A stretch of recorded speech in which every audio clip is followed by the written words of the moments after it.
ஸ்ரீ பாலசுப்பிரமணியர் அருளால் ஆன்மீக அன்பர்கள், நேயர்கள், ஜோதிட அன்பர்கள் அனைவருக்கும் அன்பான வணக்கங்கள். நான் உங்கள் வாழ்க வளமுடன் ஜோதிடர் ஸ்ரீ குரு சுந்தர வடிவேல். இப்போ பார்த்தீங்கன்னா 2025 நடக்க இருக்கிற தமிழ் புத்தாண்டு எப்படி இருக்குது, என்னென்ன விசேஷங்கள் இருக்குது, ஒவ்வொரு ராசிக்கும் எப்படி இருக்கும், என்ன செய்யலாம், என்ன செய்யக்கூடாது, என்ன விதமான வழிபாடுகள் செய்யணும், ஒவ்வொரு நட்சத்திரங்களுக்கும் என்ன விதமான பலன்கள் இருக்குது, இந்த ஆண்டு முழுவதும் இருக்கக்கூடிய கிரக பெயர்ச்சிகளால் ஏற்படக்கூடிய மாற்றங்கள் என்ன, வளர்ச்சி எப்படி இருக்கும், குடும்ப வாழ்க்கை எப்படி இருக்கும், சுப நிகழ்ச்சிகள் எப்படி இருக்கும், வீடு, வண்டி, வாகனம் மற்றும் அசையும் மற்றும் அசையா சொத்துக்கள் யாருக்கு அமையும், குழந்தை பாக்கியம் யாருக்கு கிடைக்கும் அப்படிங்கும் பல்வேறு விஷயங்களை பற்றி இந்த ஒரு வருடம் இருக்கக்கூடிய மொத்த பலனையும் நம்ம இந்த வீடியோ மூலமாக பார்க்க இருக்கிறோம்.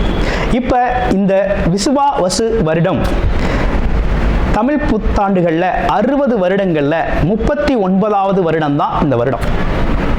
இந்த வருடம் இந்த ஆண்டு பிறக்குது. இந்த வருடத்தில் பிறக்கும் குழந்தைகள் தைரியமாக குழந்தைகளாகவும், எல்லோரையும் அனுசரித்து தெரியக்கூடிய குழந்தைகளாகவும், பண்புள்ள குழந்தைகளாகவும், அது மட்டும் இல்லாமல் தர்ம காரியங்கள், புண்ணிய காரியங்கள் ஈடுபடக்கூடிய குழந்தைகளாகவும் பிறப்பார்கள் அப்படிங்கிறது சித்தர் பாடல்களில் உள்ள ஒரு அமைப்பு.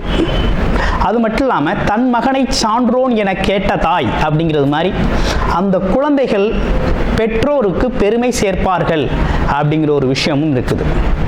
இப்போ இந்த வருடத்தில் இந்த வருட பிறப்பின் அடிப்படையில் சூரியன் அப்படிங்கிற ஒரு ராஜாவாகவும் மந்திரியாகவும் இருக்கிறதுனால அரசியல் மாற்றங்கள், அதிகாரம் சார்ந்த மாற்றங்கள் அப்படிங்கிற ஒரு விஷயம் நடக்க இருக்குது. அதையும் தாண்டி மழை பொழிவு அப்படிங்கிறது ரொம்ப அதீதமாக இருக்குது. விவசாயம் செழிக்கும், தானிய உற்பத்திகள் அதிகரிக்கும். அடுத்து பார்த்தீங்கன்னா மக்கள் செழிப்பமடைவார்கள். வருமானத்தை விட செலவு கம்மியாக இருக்கும், சேமிப்பு அதிகரிக்கும், தங்கம், வெள்ளி, ஆபரணங்கள் வாங்கக்கூடிய தன்மை ஏற்படுது. அது இல்லாமல் பார்த்தீங்கன்னா இந்த காலகட்டத்தில் பசுக்கள் உற்பத்தி அப்படிங்கிற ஒரு விஷயம் ரொம்ப நல்லா இருக்குது. அடுத்து பார்த்தீங்கன்னா மக்கள் மீது வரி அப்படிங்கிற ஒரு விஷயம் அதிகரிக்கக்கூடிய சூழ்நிலை அப்படிங்கிறதும் இருக்குது. ஆக மொத்தத்தில் இந்த விசுவாவசு வருடம் அப்படிங்கிறது மற்ற வருடங்களை விட இந்த வருடத்தில் மக்களின் வளர்ச்சி அப்படிங்கிறது நல்லா இருக்கு. திரைப்படத்துறை ரொம்ப நல்லா இருக்கு. பெண்களுக்கான வளர்ச்சி, பெண்களுக்கான திட்டங்கள் அப்படிங்கிற ஒரு விஷயத்தை அரசாங்கங்கள் அதற்கான முக்கியத்துவம் கொடுக்க இருக்கிறாங்க. அந்த வகையில் அவங்களோட தனி முன்னேற்றம் அப்படிங்கிறது இந்த காலகட்டத்தில், இந்த வருடத்தில் ரொம்ப அதிகமாக இருக்கக்கூடிய அமைப்பு இருக்கு. குறிப்பாக எல்லார் குடும்பங்களிலும் சுப நிகழ்ச்சிகள் நடக்கக்கூடிய ஒரு தன்மை, திருமண பாக்கியங்கள் கைகூடக்கூடிய ஒரு அமைப்பு, குழந்தை பாக்கியங்கள் கிடைக்கக்கூடிய அமைப்பு, கோவில் வழிபாடுகள், தர்ம காரியங்கள், புண்ணிய காரியங்களில் மக்கள் ஈடுபடக்கூடிய ஒரு தன்மை அப்படிங்கிறதெல்லாம் ரொம்ப மிக சிறப்பாக இருக்கக்கூடிய இந்த விசுவாவசு வருடத்தில் உங்கள் ராசிக்கு எப்படி இருக்கும் அப்படிங்கிறத இப்போ பார்ப்போம். ஆயில்ய நட்சத்திரம். இந்த விசுவாவசு வருடத்தில் ஆயில்ய நட்சத்திரத்துக்கு பார்த்தீங்கன்னா வீடு, வண்டி, வாகனங்கள் வாங்கக்கூடிய அமைப்புகள் ரொம்ப அற்புதமாக இருக்குது. குடும்ப உறுப்பினர்களோட தேவைகளை நிறைவேற்றுவீங்க. உடல் ஆரோக்கியம் சார்ந்த விஷயத்தில் கூடுதல் கவனம் அப்படிங்கிறத எடுத்துக்கணும். பயணங்கள் சம்பந்தப்பட்ட விஷயத்தில் தனித்து பயணம் செய்கிறது, இரவு நேர பயணங்களை தவிர்த்துக்கிறது அப்படிங்கிறது நல்லது. அதே போல் அறிவு சார்ந்து இயங்கக்கூடிய உங்களுக்கு பல்வேறு விதமான சந்தர்ப்பங்களும் வாய்ப்புகளும் பார்த்தீங்கன்னா தொழில் ரீதியாக, வருமான ரீதியாக கிடைக்கக்கூடிய ஒரு நல்ல அமைப்பு அப்படிங்கிறது ஏற்பட்டிருக்கு. அப்போ ஆயில்யம் நட்சத்திரம் அப்படிங்கிறது பார்த்தீங்கன்னா தொழில் முன்னேற்றம் நல்லா இருக்கக்கூடிய காலகட்டமாக இருந்தாலும் அப்பாவோட உடல் ஆரோக்கியம், அம்மாவோட உடல் ஆரோக்கியத்தில் கூடுதல் கவனம் அப்படிங்கிறத எடுத்துக்கணும். நல்ல மருத்துவம் அப்படிங்கிறது இந்த காலகட்டத்தில் உங்களுக்கு சிறப்பாகவே கிடைக்கும், நோய்வாய்ப்பட்டிருந்தால். மற்றபடி உங்களுக்கு இந்த காலகட்டத்தில் வேலை, தொழில் வாய்ப்புகளும், வெளிநாடு வாய்ப்புகளும், அதிகப்படியான சுப விரய செலவுகளும் உங்களுக்கு உண்டு. அவை அனைத்தும் அசையும் மற்றும் அசையா சொத்துக்களுக்கும் எதிர்கால தேவை குறித்தும் நீங்கள் செய்வீங்க. ரொம்ப அற்புதமாக அமைஞ்சிருக்கக்கூடிய இந்த விசுவாவசு வருட வாழ்த்துக்கள். மனக்காரகனான சந்திர பகவானை ஆட்சி அதிபதியாக கொண்ட கடகராசி அன்பர்களே, இந்த காலகட்டத்தில் என்ன விதமான கிரக அமைப்புகள் நமக்கு இருக்கு அப்படின்னு எடுத்துக்கிட்டோம்னா, இதுவரை குரு பகவான் லாபஸ்தானத்தில் இருந்த குரு பகவான் விரயஸ்தானத்திற்கு மாறுகிறார் வருகின்ற மே மாதம் 14ஆம் தேதி. அடுத்து மே மாதம் 18ஆம் தேதி ராகு கேதுக்களோட பெயர்ச்சிகள் நடக்குது. இதுவரை அவங்களோட ஸ்தான பலம் அப்படின்னு எடுத்துக்கிட்டோம் அப்படின்னா, உங்கள் ராசிக்கு 9ஆம் இடம் 3ஆம் இடத்துல இருந்த நிலை இப்போ 8, 2ஆம் இடங்களுக்கு பெயர்ச்சி அடைகிறார்கள். அடுத்து சனி பகவான் இந்த வருடம் முழுக்கவே உங்களுடைய ராசிக்கு 9ஆம் இடத்துல சஞ்சாரம் செய்வார். இதில் ஒரு அற்புதமான விஷயம் என்னன்னு கேட்டிங்கன்னா, கடகராசி அன்பர்களுக்கு முழுமையாக அஷ்டமச்சனி பாதிப்பில் இருந்து விடுதலை அப்படிங்கிறத அடைஞ்சாச்சு. கடகராசி அன்பர்களுக்கு இனிமே ஒரு எந்தவிதமான தடைகளும் இல்லை.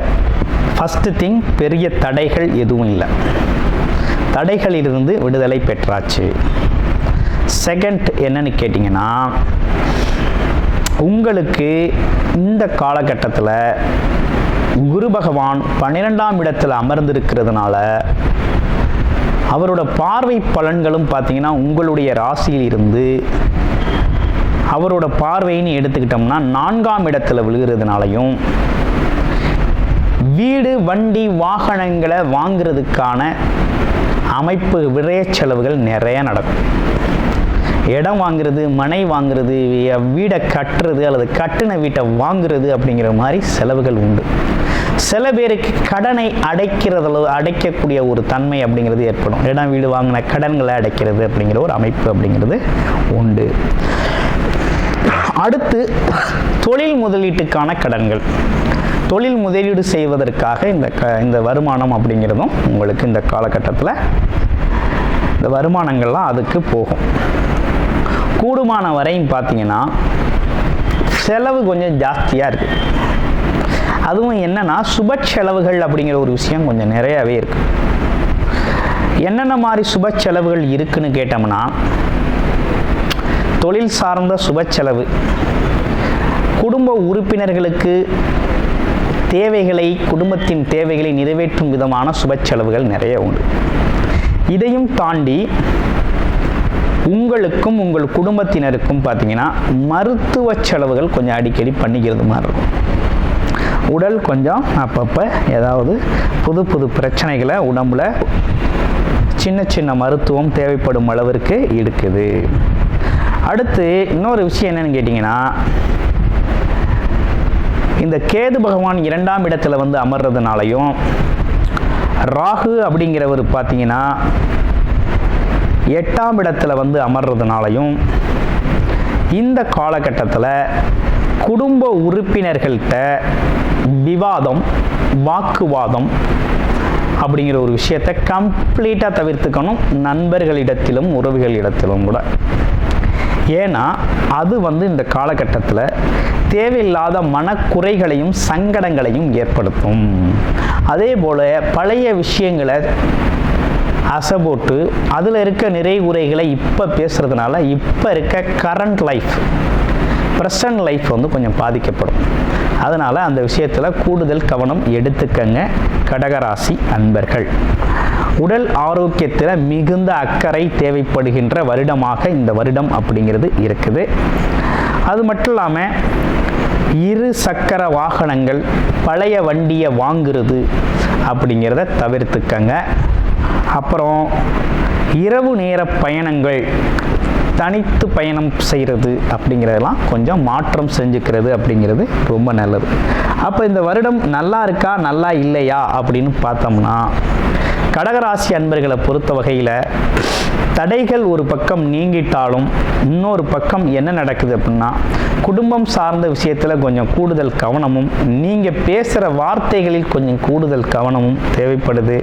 அது மட்டும் இல்லாமல் 8ஆம் இடத்துல இருக்கக்கூடிய ராகு பகவானை குரு பார்க்கறதுனால அடிக்கடி பயணம் சார்ந்த விஷயங்கள் உங்களுக்கு நிறையா இருக்கும்.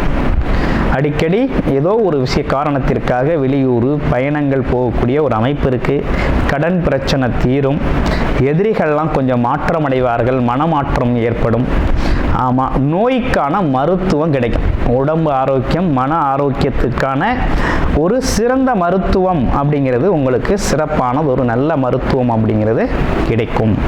அப்பாவோட உடல் ஆரோக்கியத்தில் கூடுதல் கவனம் எடுத்துக்கங்க, அது ரொம்ப நல்லது.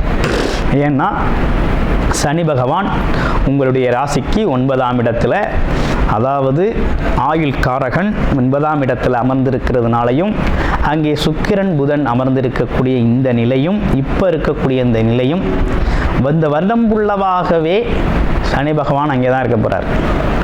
அதனால் அப்பாவோட உடல் ஆரோக்கியத்தில் கொஞ்சம் கவனம் எடுத்துக்கணும். அவர் கொஞ்சம் தர்ம காரியங்களில், புண்ணிய காரியங்களில் ஈடுபடுத்திக்கிறது நல்லது. அதே போல் பார்த்தீங்கன்னா இந்த காலகட்டத்தில் வேற என்ன சிறப்பு விசேஷங்களை கடகராசி அன்பர்களுக்கு இருக்குது அப்படின்னு பார்த்தோம்னா, வழிபாடுகள் தான் ரொம்ப சிறப்பாக பண்ணிக்கணும் அப்படிங்கிற ஒரு அமைப்பு அப்படிங்கிறது இருக்குது. என்ன மாதிரி வழிபாடு பண்ணிக்கணும் அப்படின்னா, ஒரு முறையாவது நீங்கள் இந்த காலகட்டத்தில் திருநாகேஸ்வரம் அப்படிங்கிறது போயிட்டு வரோம். 2வது விஷயம், வியாழக்கிழமைகளில் குரு பகவானுக்கு நெய் தீபம் ஏற்றி வழிபாடு செய்யணும்.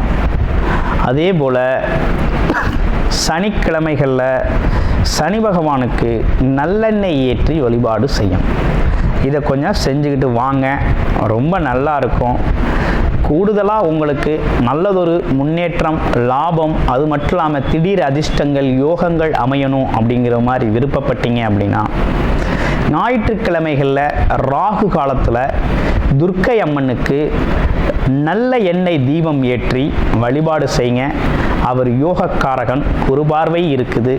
அதனால் கொஞ்சம் நல்லதொரு வருமான வாய்ப்பையும், திடீர் அதிர்ஷ்ட வாய்ப்புகளையும், யோகத்தையும் கொஞ்சம் வழங்குவார். இந்த காலகட்டத்துக்கு அது உங்களுக்கு மிகப்பெரிய லெவலில் பயனளிக்கும் வகையில் இருக்கும்.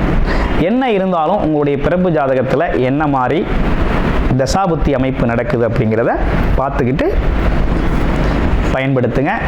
அனைவருக்கும் இனிய தமிழ் புத்தாண்டு நல்வாழ்த்துக்கள் கடகராசி அன்பர்களே. கூடுதல் தகவலாக நேயர்களின் விருப்பத்திற்கிணங்க நமது ஸ்ரீ பாலசுப்பிரமணியர் ஆலயத்தில் அனைத்து விதமான சகல விதமான தோஷங்களும் நிவர்த்தி அடைய பரிகார பூஜைகள் தொடர்ச்சியாக நடக்க இருக்குது. அது மட்டும் இல்லாமல் திருமண தடை, குழந்தையின்மை, தொழில் முன்னேற்றம், வேலை வாய்ப்பு கிடைத்தல், ராகு கேது தோஷங்கள் நிவர்த்தி அடைய, குலதெய்வ அருள் கிடைக்க, கடன் பிரச்சனை தீர, வாழ்வில் பணம், பொருள், செல்வாக்கு அதிகரிக்க, இப்படிப்பட்ட விஷயங்களுக்காக பல்வேறு விதமான சகல பிரச்சனைகளுக்கும் தீர்வு கிடைக்கும் வகையில் பரிகார பூஜைகள் நமது ஸ்ரீ பாலசுப்பிரமணியர் ஆலயத்தில் நேயர்களின் விருப்பத்தின் பேரில் தொடர்ச்சியாக நடக்க இருக்கு. உங்களுக்கு விருப்பம் இருக்கும் பட்சத்தில் டிஸ்பிளேல தர நம்பருக்கு கால் பண்ணி உங்களுக்கான பரிகார பூஜைகளை ஸ்ரீ பாலசுப்பிரமணியர் ஆலயத்தில் செய்து கொள்ளலாம். நன்றி, வணக்கம்.